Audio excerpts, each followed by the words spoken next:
Ya pemirsa, Anda kembali menyaksikan debat kelima calon presiden pemilu tahun 2024 dengan subtema pendidikan, kesehatan, ketenagakerjaan, kebudayaan, teknologi informasi, kesejahteraan sosial, dan inklusi. Dan pada segmen ini, calon presiden akan menjawab pertanyaan yang telah dibuat oleh tim panelis. Untuk itu, kami undang terlebih dahulu paslon untuk menuju ke podium kembali.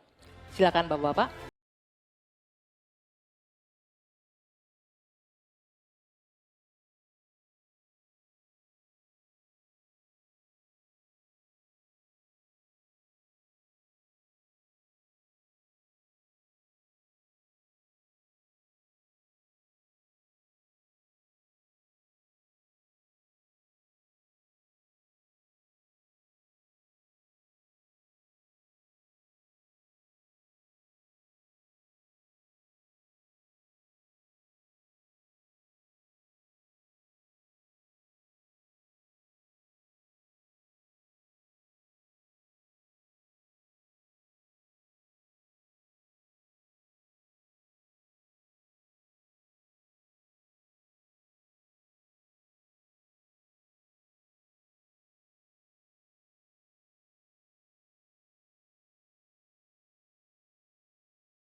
Dengan subtema kesehatan, kita akan membuka dan kami ingatkan kepada calon presiden untuk bisa menyimak baik-baik pertanyaan karena hanya akan dibacakan satu kali.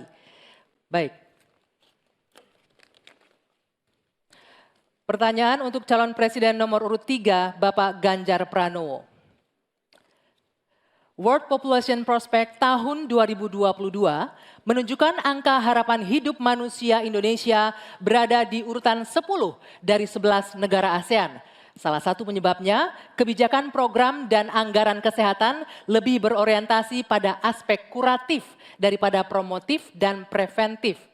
Pertanyaannya, bagaimana strategi paslon untuk memprioritaskan anggaran dan program promotif preventif? Silakan waktu Anda 2 menit menjawab, dimulai ketika berbicara. Terima kasih. Kalau tadi dalam pembukaan saya sampaikan mesti preventif dan promotif mesti diwujudkan dalam bentuk kepengetahuan kita terhadap kesehatan minimal untuk kita sendiri. Berolahraga, makan sehat, hidup bersih sehat, saya kira itu yang paling baik. Maka pada tahap berikutnya barulah kemudian kita memberikan fasilitas kesehatan sampai ke desa-desa seperti tadi saya sampaikan, 1 desa, 1 vaskes, 1 nakes. Hanya memang ketika undang-undang sebelumnya mengatur bahwa ada persentase dari anggaran untuk kesehatan mesti diberikan, terpotong kemarin. Rasanya ini mesti dikembalikan. Angka 5-10% menjadi angka yang bisa memastikan dalam politik kesehatan kita, layanan itu akan jauh bisa lebih baik. Namun ingat, kalau kita bicara angka harapan hidup, maka terhadap mereka mesti mendapatkan layanan kesehatan baik, mereka mesti mendapatkan hiburan yang baik, budayawan juga bisa membantu mereka untuk bisa membahagiakan mereka. Maka pada saat itu ternyata ada juga keinginan dari masyarakat, kami juga perlu mendapatkan layanan yang baik. Maka kalau kemudian kami bisa mendapatkan layanan baik, maka kami merasa nyaman, kami senang, dan hidup kami akan lebih panjang. Maka peran posyandu, peran dasawisma, peran kelurahan, RT, itu menjadi kekuatan yang luar biasa. Di samping tentu saja pemerintah akan mendampingi dalam setiap kebijakan yang ada. Sehingga dalam politik anggaran ada persentase yang mesti disiapkan agar anggaran kita bisa cukup untuk bisa memenuhi. Tentu ini kita bisa lakukan secara bertahap. Dan itulah program yang cukup bisa komprehensif menyelesaikan bagaimana harapan hidup bisa jauh lebih panjang. Ya, selanjutnya kami berikan kesempatan untuk Capres nomor urut 1 Bapak Anies Baswedan menanggapi jawaban yang disampaikan oleh Pak Ganjar. Silakan Pak Anies, waktu Anda 1 menit dimulai ketika berbicara. Yang tadi disampaikan baik dan izinkan saya meneruskan bahwa salah satu persoalan utama adalah pusat kesehatan masyarakat kita saat ini diarahkan terlalu fokus pada hal-hal yang sifatnya kuratif. Lalu urusan kesehatan seakan menjadi urusan Kementerian Kesehatan dan Dinas Kesehatan saja. Dan salah satu masalah utama adalah banyak yang disebabkan oleh pola hidup yang tidak sehat. Karena itu kami melihat yang disebut sebagai promotif, preventif, kuratif ini harus seimbang. Jadi kesehatan itu harus lintas sektoral. Kami pernah lakukan ini di Jakarta. Yang kita kerjakan misalnya membangun air bersih misalnya di Kepulauan Seribu supaya mereka dapat air yang sehat. Yang kedua membangun taman-taman, membangun jalur sepeda, kemudian membangun trotoar, membuat orang berjalan kaki, festival olahraga. Jadi unsurnya adalah lintas sektoral supaya dana itu bukan hanya pada Dinas Kesehatan tapi pada semua bidang yang terkait dengan preventif promotif. Ya. Berikutnya kami persilakan Capres nomor urut 2 Bapak Prabowo Subianto untuk menanggapi jawaban dari Pak Ganjar. Silakan Pak Prabowo, waktunya 1 menit. Jadi saya lebih ke arah solutif langsung dan cepat. Masalah kesehatan di Indonesia adalah kurangnya dokter. Kita kurang 140.000 dokter. Itu utama. Bayangkan kalau ada yang kena stroke atau serangan jantung, 2 sebab yang paling besar kematian di beberapa kabupaten tidak ada spesialis jantung atau spesialis stroke. 2, tidak ada perlengkapan yang memadai. CT scan, PET scan, jarang ada di kabupaten. Ini harus kita atasi dan ini bisa kita atasi. Jadi solutifnya demikian. Dan yang paling penting dalam preventif adalah makan bergizi untuk anak-anak dan ibu-ibu yang melahirkan. Makan bergizi ini meningkatkan daya tahan, imunitas, mencegah penyakit. Ini adalah strategis sekali. Makan bergizi untuk anak-anak Indonesia. Ya, terima kasih. waktunya habis. Ya. Silakan Bapak Ganjar Pranowo menanggapi jawaban tadi. Silakan direspon jawaban tadi dengan waktu 1 menit. Silakan. Ya, terima kasih. One Health, satu kesehatan untuk semua, dan ini mesti dibicarakan ya manusianya, ya kesehatan hewannya. Karena ada zoonosis juga di sana. Maka kalau kita bicara bagaimana secara holistik, maka kesehatan semesta inilah yang mesti kita ciptakan. Saya masih berprinsip pada preventif promotif itu jauh lebih baik. Kalau tidak kita kobol-kobol, biaya kita akan habis untuk menangani orang sakit. Tapi kalau kita bisa mencegah, maka inilah yang akan bisa membuat manusia bisa hidup sehat. Maka sekali lagi, anggaran pendidikan untuk pencegahan, untuk kesehatan itu bisa kembali pada formula awal, dan yang kemudian kita menciptakan ruang-ruang layanan yang jauh lebih baik, apalagi untuk preventif dan promotif yang bisa diberikan oleh pemerintah. Ya. Baik, selanjutnya kita akan beralih ke pertanyaan kedua, giliran Capres nomor urut 1, Bapak Anies Rashid Baswedan. Untuk itu kami mempersilahkan panelis Bapak Bahrudin untuk mengambil subtema pertanyaan yang ada di dalam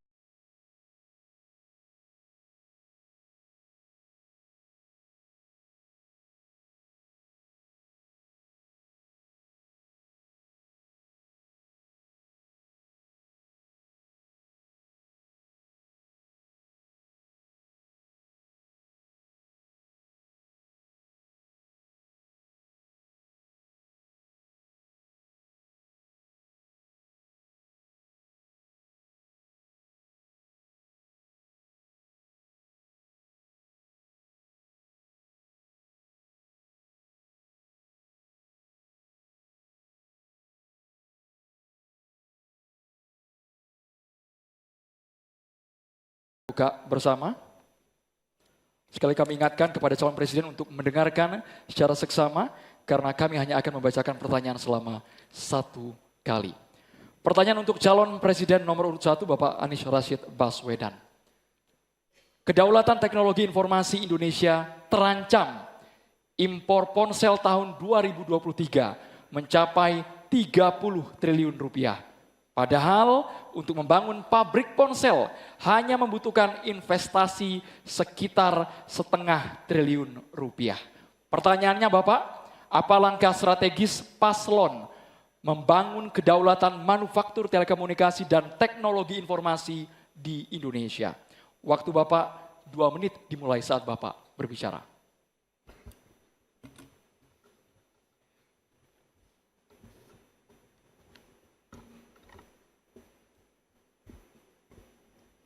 Terima kasih. Kita menyaksikan bahwa kemajuan sistem telekomunikasi dan teknologi informasi itu berkembang amat pesat. Karena itu Indonesia tidak boleh ketinggalan. Dan gagasan kita adalah 1, peningkatan kualitas manusia dan inovasi di sektor teknologi informasi dengan cara pairing, berpasangan, mendatangkan pakar untuk bisa melakukan alih teknologi bersama-sama. Yang kedua, memprioritaskan investasi yang masuk dalam bentuk investasi padat karya yang didukung dengan perbaikan reformasi birokrasi dan pemberantasan korupsi.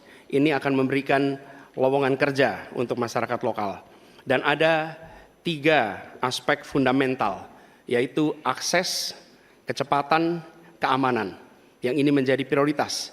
Sehingga dengan cara seperti itu, ketika kita mengundang untuk melakukan investasi, kita akan bisa mengaturnya.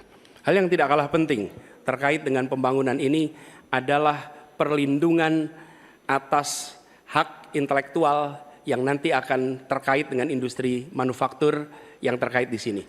Kami memandang investasi padat modal yang seperti ini, padat karya, akan memungkinkan Indonesia untuk lompat lebih cepat. Demikian jawaban kami. Terima kasih. Masih ada waktu Bapak? Masih ada 33 detik? Cukup di sini. Baik. Ya. Selanjutnya kami berikan kesempatan kepada calon presiden nomor urut 2, Bapak Prabowo Subianto untuk menanggapi jawaban yang disampaikan oleh Bapak Anies Baswedan. Waktu Bapak 1 menit dimulai saat Bapak berbicara. Kalau saya selalu solutif dan tindakan.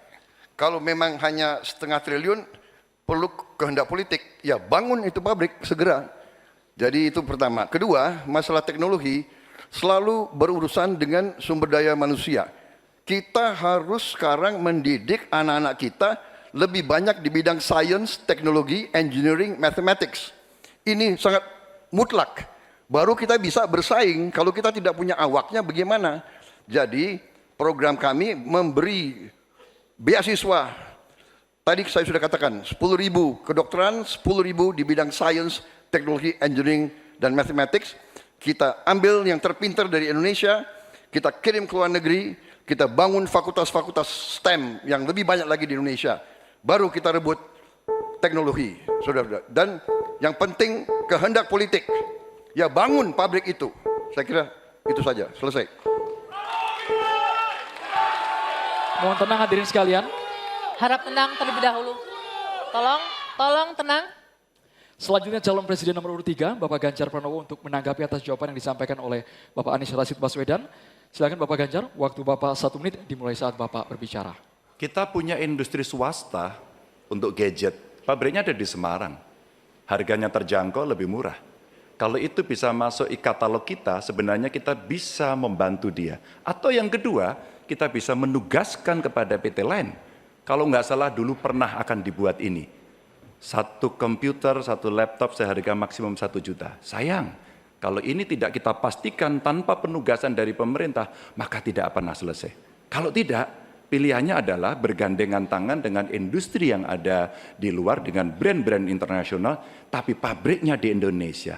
Politik ini kalau kita mau komparasikan, di India pernah dilakukan. Sehingga apa? Transformasi pengetahuannya, teknologinya, semua akan bisa dilakukan dan kita akan mendapatkan nilai tambah. gen kita akan ditambahkan di situ, kita bisa melakukan tindakan-tindakan untuk mencapai kemandirian sehingga kelak kemudian kita tidak terlalu bergantung. Waktunya habis. Saatnya calon presiden nomor urut 1, Bapak Anies Rashid Baswedan untuk merespon tanggapan calon presiden nomor urut 2 dan juga nomor urut 3. Silakan Bapak Anies, waktu Bapak 1 menit dimulai saat Bapak berbicara. Tadi saya sampaikan garis besar gagasan untuk kita bisa membangunnya. Ketika sampai kepada kegiatan praktis, maka pendekatannya kolaboratif. Negara adalah regulator dan negara memberikan ekosistem yang sehat. Panggil pelaku yang selama ini terlibat, baik swasta maupun BUMN. Sampaikan ada kebutuhan membangun pabrik telepon seluler. Tanya apa yang dibutuhkan dari negara. Yang dibutuhkan apa? Apakah perizinan? Apakah dana? Apakah keleluasaan pajak? Semua yang menjadi kebutuhan diberikan. Tapi pelakunya tetap swasta ataupun BUMN. Jadi fungsi kita ketika bicara membangun, bukan negara yang membangun, tapi memberikan pada BUMN atau swasta dan yang sudah bergerak di situ, siapkan infrastrukturnya, beri target waktunya, lalu eksekusi, tunggu peresmiannya. Terima kasih. Berikutnya, pertanyaan untuk calon presiden nomor urut 2, Bapak Prabowo Subianto. Untuk itu kami persilakan panelis, Profesor Emeritus Pascalis Maria Laksono, PhD. Untuk dapat mengambil subtema pertanyaan Bapak yang sudah tersedia di wadah.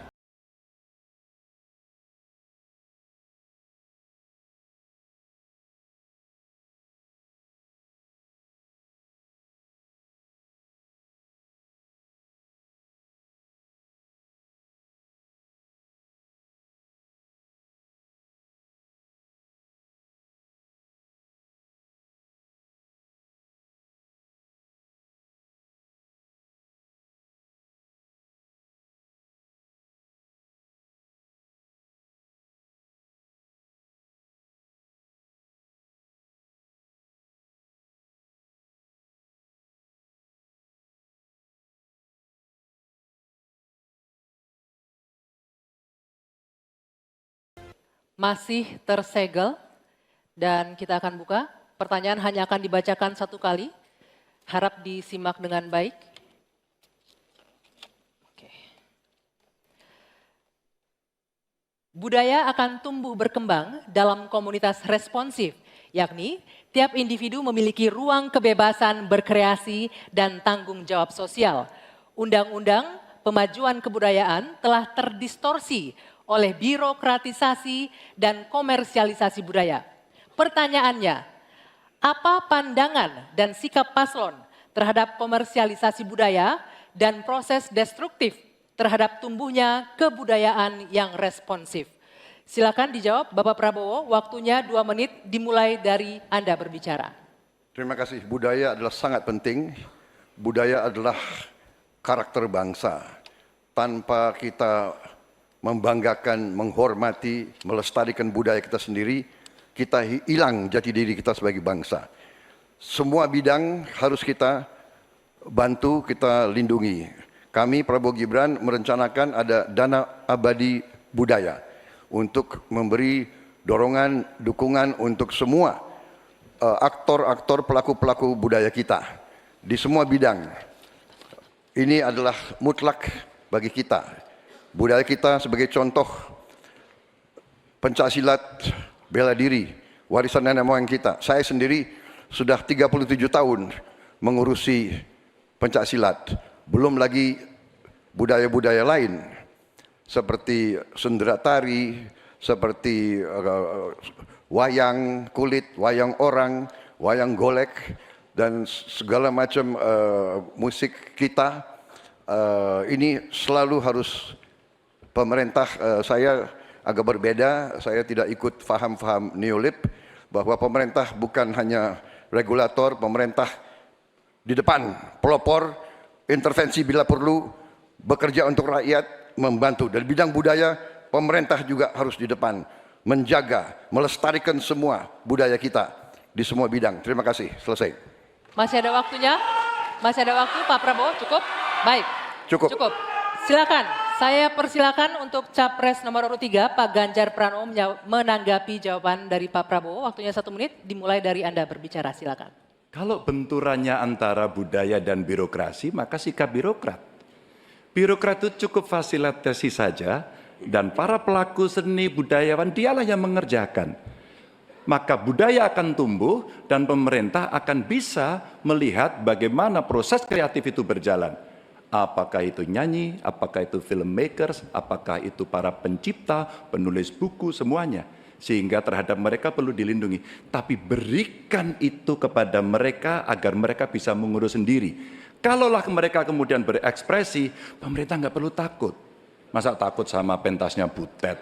Kamu boleh loh pentas tapi nggak usah ngomong politik. Enggak. Pemerintah mesti dikritik, pemerintah mesti waras, pemerintah mesti dalam track. Dan biarkan mereka mengekspresikan dengan seninya, dengan karakternya, dengan budayanya. Dan kita cukup fasilitasi mereka yang akan mengerjakan. Begitu, birokrasi tinggal duduk untuk melihat hasilnya. Ya, selanjutnya kami berikan kesempatan untuk Capres nomor urut 1, Pak Anies, menanggapi jawaban Pak Prabowo. 1 menit, waktunya dimulai dari Anda berbicara. Kekayaan Indonesia adalah justru pada kebudayaannya. Dan kebudayaan itu bukan satu sektor pembangunan, tapi justru seluruh kegiatan pembangunan ini tujuannya adalah membangun kebudayaan. Jadi tujuan dari seluruh sektor pembangunan membangun kebudayaan. Karena itu yang harus dikerjakan pemerintah adalah menciptakan ekosistem yang sehat sehingga para budayawan bisa memunculkan ekspresinya. Dan budaya itu bukan hanya dirawat. Kalau dirawat seakan-akan dia warisan masa lalu saja. Budaya itu harus dikembangkan sehingga terus-menerus berkembang. Karena itu kami melihat perlu dibentuk dan kami berencana Kementerian Kebudayaan yang nantinya akan menjadi penyalur sumber daya dari negara untuk diberikan kepada kalangan budayawan agar mereka tumbuh berkembang membangun karya-karya kebudayaan yang luar biasa di Indonesia. Terima kasih. Ya. Kini giliran Pak Prabowo Subianto untuk merespon tanggapan ini. Waktunya 1 menit, silakan Pak Prabowo. Saya kira kedua respons itu masuk akal, saya bisa menerima dua respons itu. Memang banyak benarnya, ya kita harus benar-benar memberi ruang untuk inisiatif, untuk inovasi, kreativitas. Tapi jelas pemerintah harus tidak ragu-ragu dan pemerintah harus berani untuk juga turun tangan. Menjaga situs-situs, membantu museum-museum, membantu istana-istana sultan-sultan kita yang banyak sudah mau roboh. Ini harus kita bantu. Ini warisan budaya, warisan sejarah kita. Hal-hal seperti itu harus kita perhatikan. Tapi saya bisa menerima, saya juga setuju itu. Kalau saya jadi presiden, saya memikirkan Kementerian Kebudayaan. Ya. Kalau ide yang baik dari manapun, saya bisa terima dan saya dukung. Terima kasih. Ya. Oke. Sekarang kami berikan kesempatan untuk memberikan aplaus bagi masing-masing capresnya. Dan kami masih akan melanjutkan mempertajam visi, misi, dan program kerja calon presiden. Usai jeda di segmen selanjutnya, tetaplah di debat kelima calon presiden pemilu tahun 2024.